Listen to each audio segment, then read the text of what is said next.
What's up, gamers? This is that PlayStation Gamer. Today, we are starting, I guess, kind of a new series. It's my rant-ish series.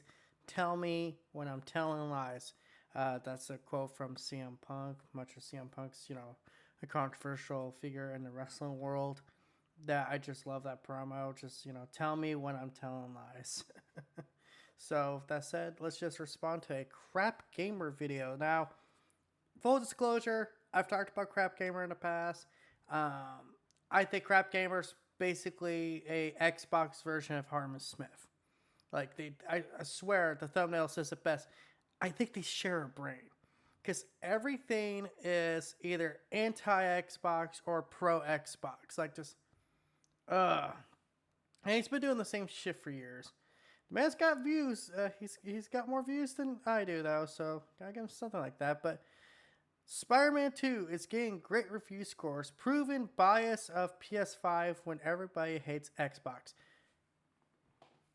Let's just get into this shit. Oh yeah, and I am going to speed him up just because Crapgamer normally talks really slow, and it's really hard to get through the video otherwise. So let's just get into this. I'm sure that this is going to be a little bit of a controversial take, and I'm already bracing for the dislikes for the handful of people that will actually watch one of my videos, but Insomniac's Spider-Man 2, which, listen, I think that this is going to be a fine Spider-Man game. I just think that possibly the reviews are going a little bit crazy, and it just further goes to show that there could be a slight discrepancy with PlayStation games versus Xbox games. How's there a discrepancy? Maybe Spider-Man 2 is just actually that good. Or, and this is my theory, you're a salty Xbox guy that is a little jealous the fact that this game's only on PlayStation 5 for now. Obviously it'll come to PC at some point. But maybe you're just a little jealous that the Sony fans actually have a game to play and you guys are still playing Starfield, which I ain't gonna lie, Starfield's just not cutting it, man. I did that whole video talking about how people just they've been turning on that game left, right, and center. You look up Starfield on YouTube, you'll see what I mean. Starfield it went from being wildly loved to people just not liking it. They don't hate it, but they don't love it either. They want to like the game, they want to love the game, but it just doesn't carry the same punch it should in theory. So this is very interesting. The review embargo for the PlayStation 5 exclusive lifted, and critics have put a lot of praise on the title, with a number of reviewers going as far to call it the greatest superhero game ever made. But hello, ring, ring, ring, Batman Arkham City would like a word with you. Yeah, and this other thing I noticed with Xbox guys lately, they've been prompting up, I'm going to turn up the volume on this, by the way. But they've been prompting up, the Batman games. As these are, oh no, these are the best superhero games of all time. Because that's their counter. There's oh, well, PlayStation has Spider-Man, but we have Batman. But Sony has Batman as well. In fact, Gotham Knights just came to PlayStation Plus the same month it came to Game Pass. So, how's this a W for you? PlayStation guys could play it, but they're not going to because Spider-Man 2 is the bigger priority. Privately. Anyway, at the time of this, the score has a 91 review on the site based on 120 reviews. That makes it Insomniac's highest rated game ever. Two of the studio's previous games hold it's not the highest review. It's not the highest score ever. It's tied. And he mentions that it's, tied between Spyro 3, Ratchet and Clank 3, ironically enough, and now Spider-Man 2 is up on that list. Well, I guess technically, just throwing this out there, technically, this isn't Spider-Man 2, because Miles Morales does count as a Spider-Man game. So isn't it technically actually Spider-Man 3, not Spider-Man 2? I know spin-off games don't normally count into the number category, but it's just that's something I just realized. Hey, all three games, the third games in these franchises are the highest reviewed ones. Just interesting little coincidence there. the same score on Metacritic. They are Spyro Year of the Dragon, which was released for the original PlayStation way back in the year 2000, and Ratchet and Clank Up Your Arsenal, which hit PS2 in 2004. So the first Spider-Man game was originally released on the PlayStation 4 back in 2018, and its spin-off Miles Morales, which debuted on the PS4 and PS5 in 2020, have Metacritic scores of 87 and 85 respectively. The studio's only other PS5 release, Ratchet & Clank Rift Apart, has a score of 88. Marvel's Spider-Man 2 is an incredibly confident sequel and one of 2023's best games according to this site. Incredibly fun to play, fast-paced, and full of heart. It takes the best of Spider-Man lore and the best of Insomniac's penchant for excellent gameplay sequences and combines them for arguably the best Marvel game ever. Now, I'm not saying that this is a bad game. Quite the opposite. I'm saying this game is probably a blast to play. But from everything that I'm seeing and everything, even from the reviews that I'm reading, says that it is really just more of the same. So this is the problem that I'm having. And even if you hate me... Okay, but that's not a bad thing. If you like Spider-Man 2018, Spider-Man Miles Morales, wouldn't it be a good thing that Spider-Man 2 is more of the same? Hell, dude, you were just prompted up Arkham City, which is more of the same of Arkham Asylum.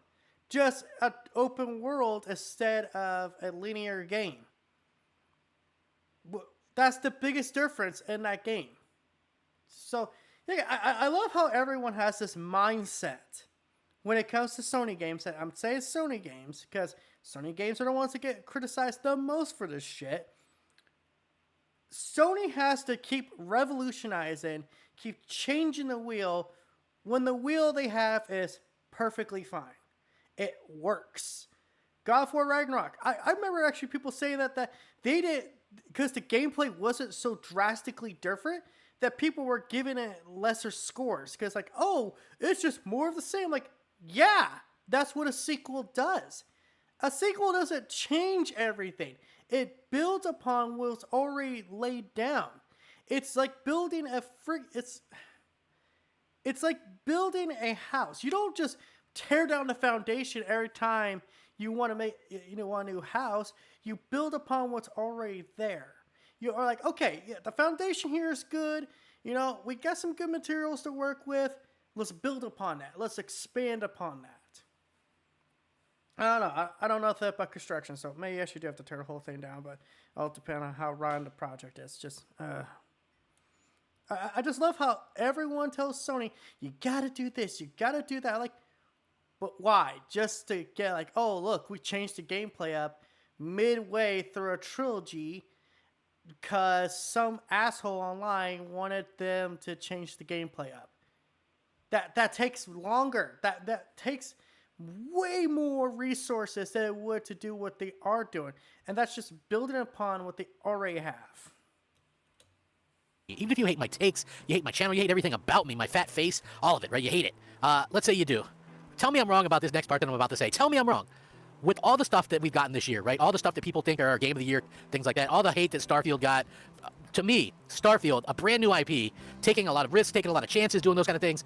Awesome. I love to see that, especially 3 years into a generation, and we haven't gotten a lot of new IPs, especially that were current gen only, because that's, again, a risk in and of itself, because these games have to do a certain amount or whatever, and if you put it on current gen only, you really cut yourself off from, the previous generations and things like that. So we're dooming ourselves to getting literally the same thing over and over again, and they're not helping the matter, right? So let's look at the game. So you're actually prompting up Starfield as like they changed everything up with that game, but they didn't.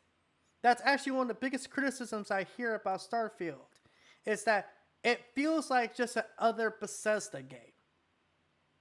Tears of the Kingdom is a great example of a game that has the same foundation of the first game, Breath of the Wild, but does more of it. It does something unique, something different.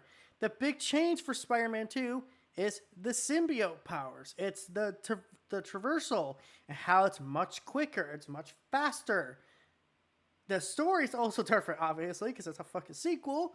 So, yeah, you're wrong. You're wrong. Because good games don't always throw out what got them to the dance, especially sequels. You don't throw out, God damn, I keep going back to that, just that you build upon what you already have. And just for some reason, I know I sound like I'm repeating myself a lot, and kind of am, but for some reason, PlayStation games all suddenly have to change everything. They have to change everything about the game, even though it's a sequel that has perfectly fine gameplay. But all suddenly, you just gotta throw it out the window. Because some arbitrary, stupid reason. games that are quote unquote in the running for a game of the year. Now you have Spider-Man, another Spider-Man game, right? This is the fourth one in. Fourth one is the third one, dummy.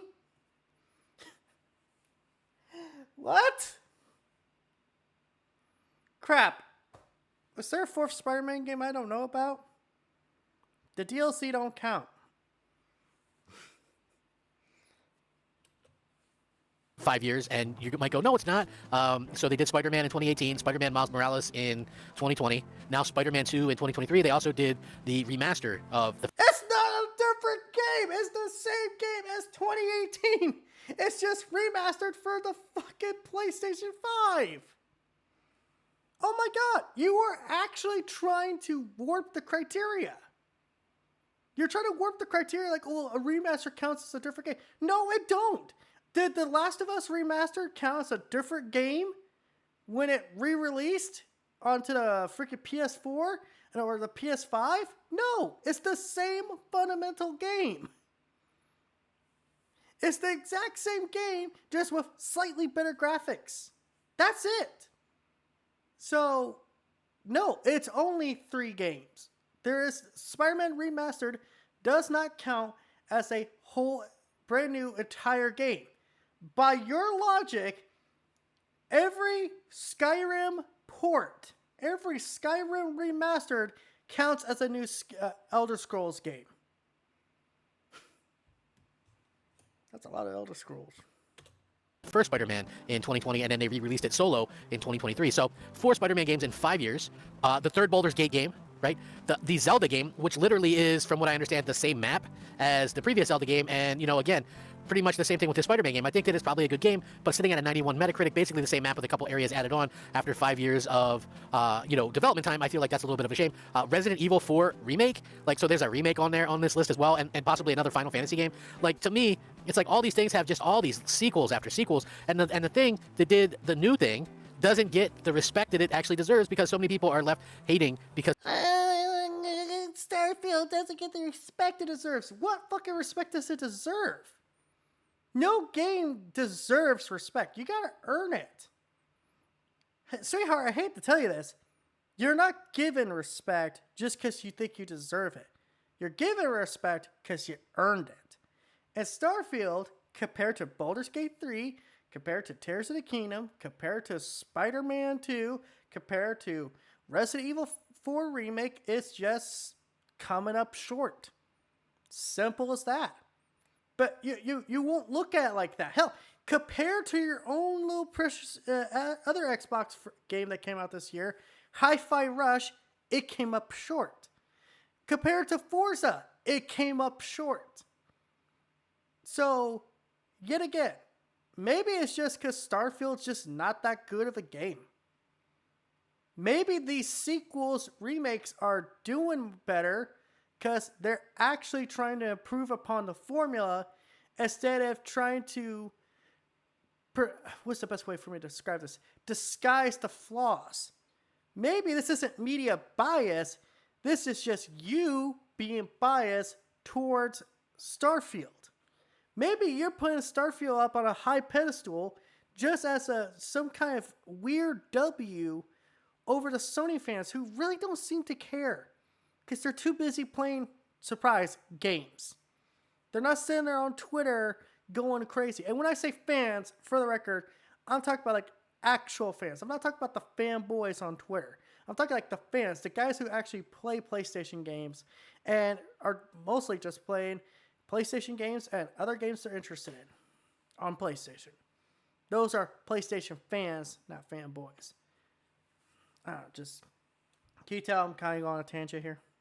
simply put, it's an Xbox game, and let's just be real, that's the reason why people are hating on it. I hope that we see a little bit of change before too long because, at the end of the day, I think Microsoft and Sony and Nintendo, to an extent, these companies are all decent companies. I just feel like with what we're seeing, it needs to be a little bit more even keel between these. I'm not saying, people think that I'm kind of saying that I think that Spider-Man is a bad game, Spider-Man 2. No, I'm not, I'm not down on Spider-Man. I'm not saying that it's going to suck. I'm not saying anything like that.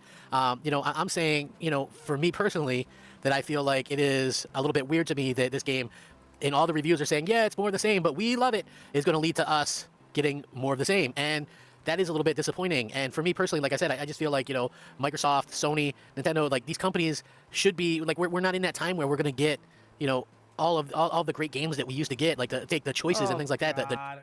This fucking shit over and over. I swear to God, I hear this so often. We're not getting the great games we used to get.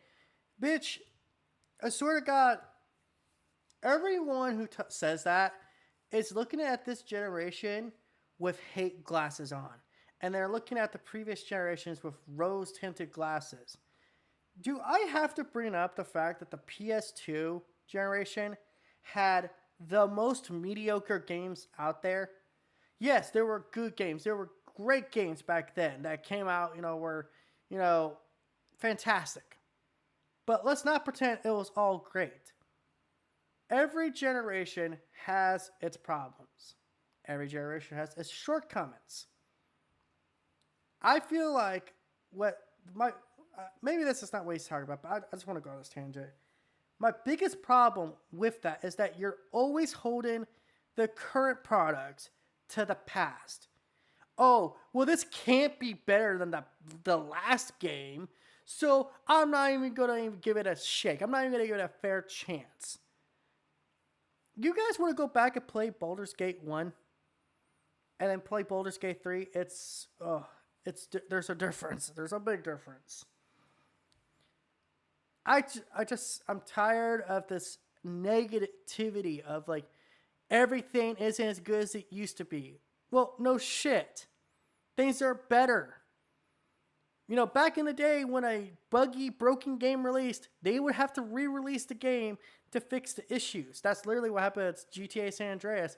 They literally had to remove the hot coffee, coding out of the console versions and PC version, so they had to re-release the game to fix that.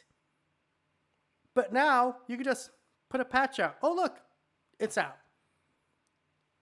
Like, let's not pretend that everything now sucks. Just the attitude just bugs me. Okay, just going on a rant here just because it's ridiculous. It's ridiculous that people just... I'm going to try to get through this. The new exciting things, right? Like, and I harken back to the 360 era, which happens to be, my favorite, but you know why it's my favorite, right? So let's just look at the new IP we were getting at that time, Oh my God, dude, we're getting new IPs. It's just, here's what I think is the logic behind sequels, remasters, remakes. IP. Really, it's going to come down to that. We could take the risk of making a brand new IP that might not resonate with people. Or we could take an IP that people resonate with and make a new game, remaster, remake in that series. Like, for example, people clamor for a new Onimusha game. I remember this back during the PS4 generation. But let's be honest here. Did Onimusha really sell that well? Is it going to justify making a brand new game that's going to cost millions of dollars for a game that might not make that return? You got to look at through a corporation's lens. New IPs are great, especially if you can afford to make them. But sometimes you got to swallow that bullet. Sometimes you got to be a little less creative in order to keep the lights on. Just the honest God truth. Do you think BioWare really wanted to do a Mass Effect Trilogy remaster? Probably not. They probably wanted to just, make the next Dragon Age game. But because they needed to make money, they need to prove their worth to the publisher, they had to do something. I'm not against remasters, remakes, and new, sequels. Obviously not. But I do get where you're coming from. Like, the new IPs. Yeah, it's nice to see that stuff. But it's like, but can we have good new games? Please? Going around here. We were getting stuff like Gears of War was brand new, Uncharted was new, Dead Space was new, Assassin's Creed was new, Mass Effect was new, Dragon Age was new, Saints Row was new. So many new things. The Modern Warfare games from Call of Duty were new. We were getting just so many amazing, amazing games. BioShock was new, right? Like, I know you're probably thinking to yourself, holy crap, that was a really great time in gaming. Like, no duh. It was a phenomenal time. So, again, people were taking chances with these games, and now it's just like, we've subjected ourselves, getting these games incredibly high scores that are just the same old. What do you think Insomniac is going to go back and do? You think they're keen to go try something new, right? Or do you think they're going to crank out, a Spider-Man 3 after they finish Wolverine? Because, I honestly think they'll probably do a Ratchet and Clank again at some point. They probably won't do a new Ratchet and Clank for a while. You literally answered your own fucking question there, dude. You literally answered your own question. What are they going to do after Spider-Man 2? Wolverine. That's going to be new. That's not a new IP, I guess you could say. But that's a new game franchise for them. That's a new game franchise for Sony. And I guarantee Wolverine ain't going around swinging around in New York with webs. So I'm kind of interested to see how the traversal system of that works. But again, just Crapgamer making just some shitty points. Oh, well, we're not getting new IPs like we used to. No shit. Creativity in the industry is not as encouraged. Because you gotta keep the lights on. Gotta keep them bills paid. Fuck, dude, look at Naughty Dog. Look how Naughty Dog went from like one of the top tier developers at Sony to being outshadowed by Santa Monica and Insomniac now. They're gonna get outshined by Sucker Punch if Sucker Punch gets a decent game out. God, I hate to say that too, but it's like some things you just gotta milk it. Sometimes you just gotta milk an IP for all it's worth.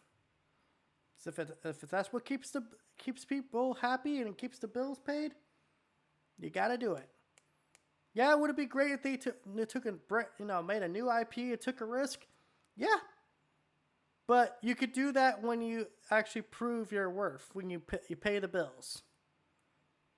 With their B team or whatever, but they're probably going to be working on a Spider-Man 3 and then a 4 and probably a 5, right? Not likely. In fact, from what I heard, because the ending got spoiled for me.